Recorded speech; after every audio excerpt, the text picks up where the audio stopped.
এই হচ্ছে আজকে ভগবানের ডিনার ভোগা অফারিং।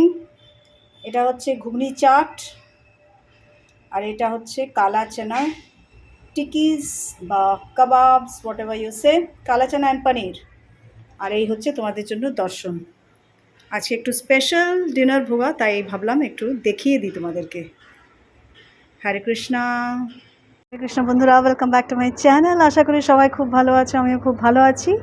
আজকে হচ্ছে সানডে, আর এখন বাজে হচ্ছে সকাল 9:20। আর দেখতে পাচ্ছ রেডি হচ্ছি, এখনও পুরোপুরি হয়নি।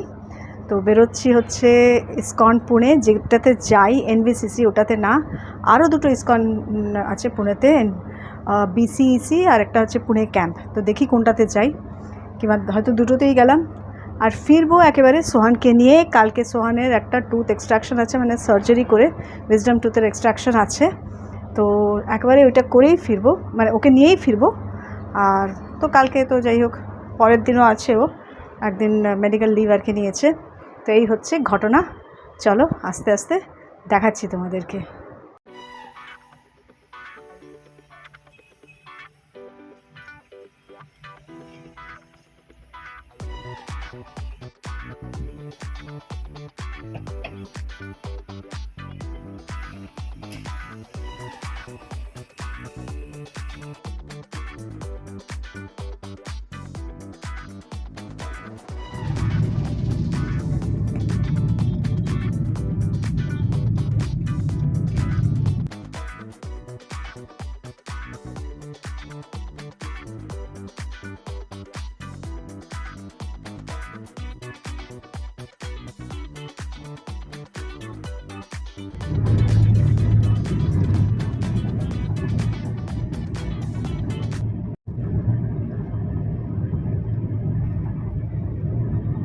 পিসিইসি পুনে ইসকনে পৌঁছেছি, কিন্তু একেবারে নিউলি কনস্ট্রাকশন চলছে।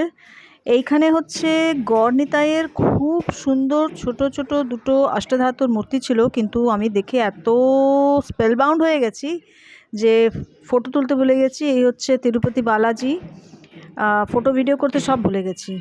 তো যাই হোক, দুটো রাউন্ড চ্যান্টিং করে ওখান থেকে বেরিয়েই পড়লাম আমরা। প্রচণ্ড রোদ্দুর, খুব গরম যে লাগছিল তা না, কিন্তু রোদ্দুর খুব জবরদস্ত। মানে পুনে এরিয়াটা অ্যাকচুয়ালি খুব ঠান্ডা ঠান্ডা টাইপের।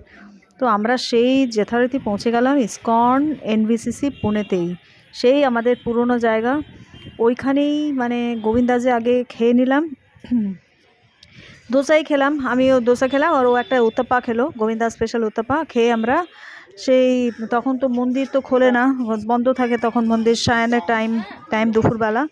তো এদিক ওদিক ঘোরাঘুরি, একটু বসে একটু এদিক ওদিক করে, তারপরে যখন 4টে বাজলো তখন 4:30 মানে ডিটি দর্শন হয়, আবার আরতি হয়। তো 4টের সময় ওরা এন্ট্রি ওপেন করে দিল। এখানে দেখো একটা গার্ডেন বিরাট, যেখানে অনেক নানা ধরনের ফুল টুল ফুটে আছে, গোলাপ টোলাপ এটা সেটা অনেক আছে।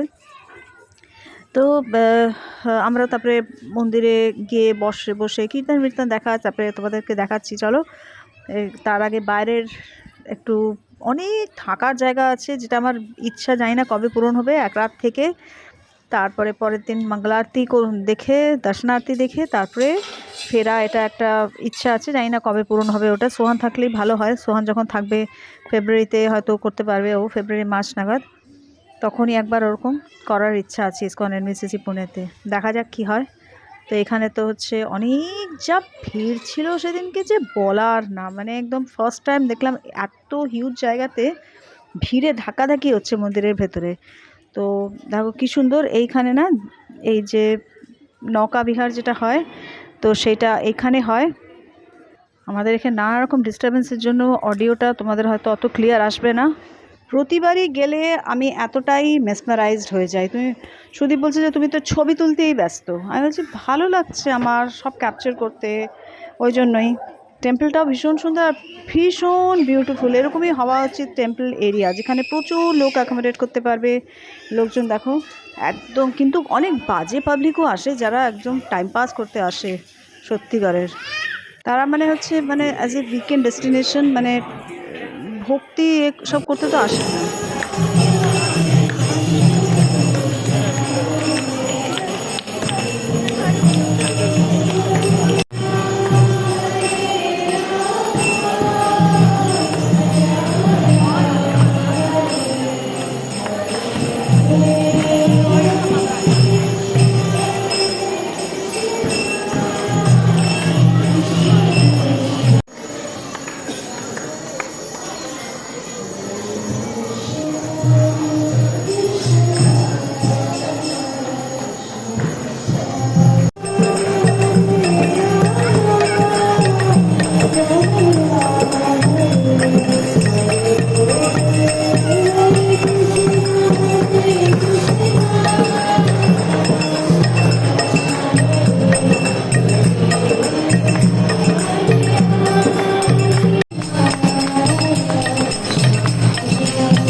হরে কৃষ্ণা। তো আজকে হচ্ছে পরের দিন, মানে মানডে। সেই তোমাদেরকে দেখালাম হচ্ছে ওখানে আরতি হচ্ছে ওসব ইসকন এনভিসিসি, সেই আমরা এনভিসিসিতেই গেলাম। ওখান থেকে এনভিসিসি থেকে আমরা ডাইরেক্টলি পুনে থেকে, তখন তো আমরা অলরেডি মানে আমি প্রচণ্ড টায়ার্ড, আর অনেক কিছু কিনেছি ঠাকুরের জন্য। আস্তে আস্তে আস্তে আস্তে সব রিভিল হবে, দেখাবো তোমাদেরকে। মানে ঠাকুর রিলেটেডই অনেক কিছু কিনেছি। একটা গোপী ড্রেস কিনেছি, যেটা আমার অনেক দিন ধরে শখ ছিল, অনেক দিন ধরে চিন্তা ভাবনা, পরতে পারবো, অন্য জায়গা তো পড়তেই পারবো। আর তারপরে তো ফিরেছি, তারপরে হচ্ছে গেলাম হচ্ছে পুনে থেকে তো লোনাভলা গেলাম, লোনাভলা থেকে একটা জায়গাতে খেলাম। তারপরে ওখান থেকে সোহানের ওখানে গিয়ে সোহান মানে এলো হচ্ছে 11:30টার সময়। মানে আমরা মানে 9:15 তো পৌঁছে গেছি সোহানের ওখানে, 9টায় পৌঁছে গেছি। তো 9:15 ও জানালো যে আমার আসতে দেরি হবে, তোমরা ওখানে ওয়েট করো। ওখানে আর আমি বসতে পারছি না। তারপরে তো অনেক কষ্ট, যাই হোক কী আর বলি, পা তো গেছে, আর প্লাস টায়ার্ডনেস, মানে to the power infinity tiredness একদম। তো 11:30টার সময় তিনি এলেন। তার আগে আমরা পনির পরাঠা খাইনি। হ্যাঁ, ও মানে ডিনার করারই সময় পাইনি। তো বললো পনির পরাঠা কিনে রাখো, ওই ফ্লোরাতে যেখানে যাই ওখান থেকে আমি গিয়ে মানে আমি খেয়ে নেবো গাড়িতে যেতে যেতে, বাড়ি যেতে যেতে। ওই 3টে পনির পরাঠা কেনা হলো, খেলো। তারপরে আমরা ওই রাত্রিবেলা 1:05-10 পৌঁছেছি বাড়িতে। তারপরে ঘুমিয়েছি, আর পারছি না। 7:30টার সময় কলিং বেল বাজলো, কাজ করতে এলো। তখন আমি জোর করে ঠেলে উঠে, তখন মুখ ফুক ভার একদম কীরকম হয়ে গেছে একটা, মানে যাচ্ছে তাই অবস্থা। এখনও তো খুব বাজে অবস্থা। যাই হোক, সোহানকে নিয়ে বেরোবো 11:15 সময়। ওর তো আজকে সার্জারি আছে, দাঁতের উইজডম টুথের একটা সার্জারি হবে। তো চ্যান্টিংয়ের একটা রাউন্ডও হয়নি, কখন স্টার্ট করব তাও জানি না। এখন তো বসে একটুখানি কাজ আছে, সেটা করতে হবে। তো যাই হোক, এই হচ্ছে ঘটনা বন্ধুরা। তো আজকে চ্যান্টিংয়ের একটা রাউন্ডও হয়নি, কখন স্টার্ট করব তাও জানি না।